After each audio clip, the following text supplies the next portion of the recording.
as part of my freelancing, just to keep the money coming in whilst I'm building S.H.A.K.E Works. I've been digging into my previous life as a youth and community worker working with teenagers, and I've been doing a music project with a group of young people, helping them to make some music. A little younger than I usually do, but it's been fun. So I just want to talk about what I'm getting from that, really. And if you did watch or listen to last week, yes, I have done my landing page. So yeah, check out shakeworks.uk and just give it a look and just let me know what you think. Any feedback would be cool to hear.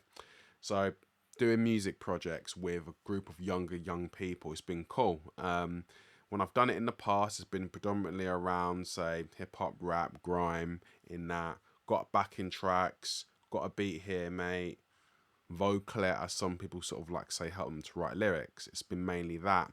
But this project's been completely different because the young people are really into pop, and I've just found it really an interesting experience, which has been new, and it's forced me to reflect on and caused me to reflect on quite a few things.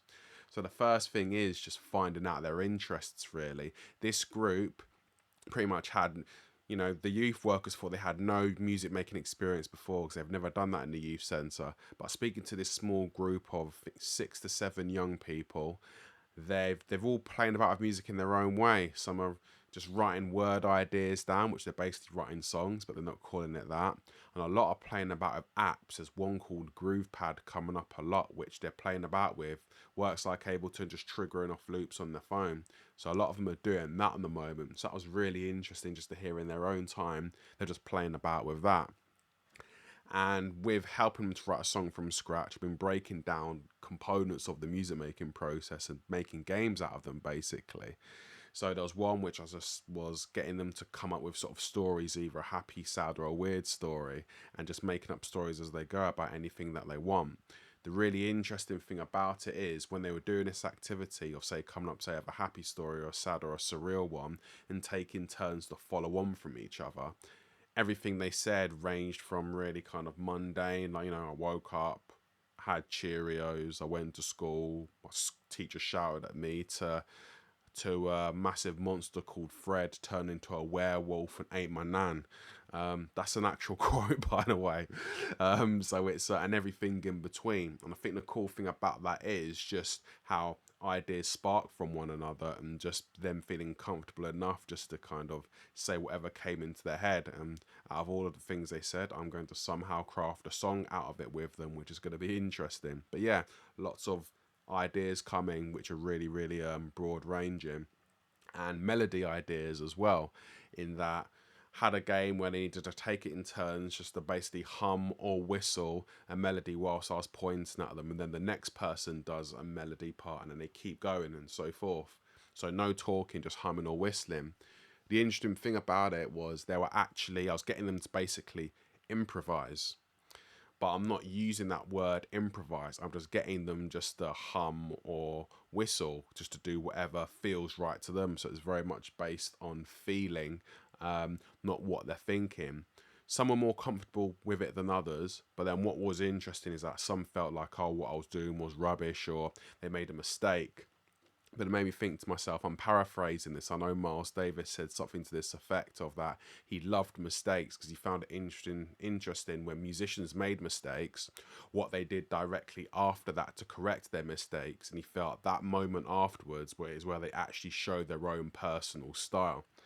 And I noticed that because they're copying their songs that they like, but then doing own versions of it. So that was really interesting to see, and then just creating like a fun space. Really, I think, you play music, you don't work music. It's supposed to be fun. So a lot of it was around games, gamificating the whole kind of experience. So with that, just better ideas came out, and within all of that, they were feeling and not thinking as much. I was breaking down the music making process into games.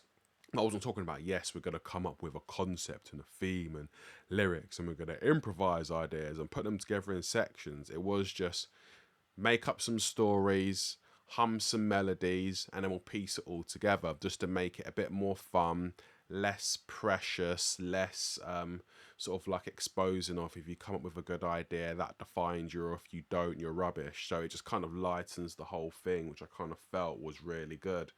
And then probably something I really got a lot from working with young people which are really into pop, a mix of things, was just their mixing of influences.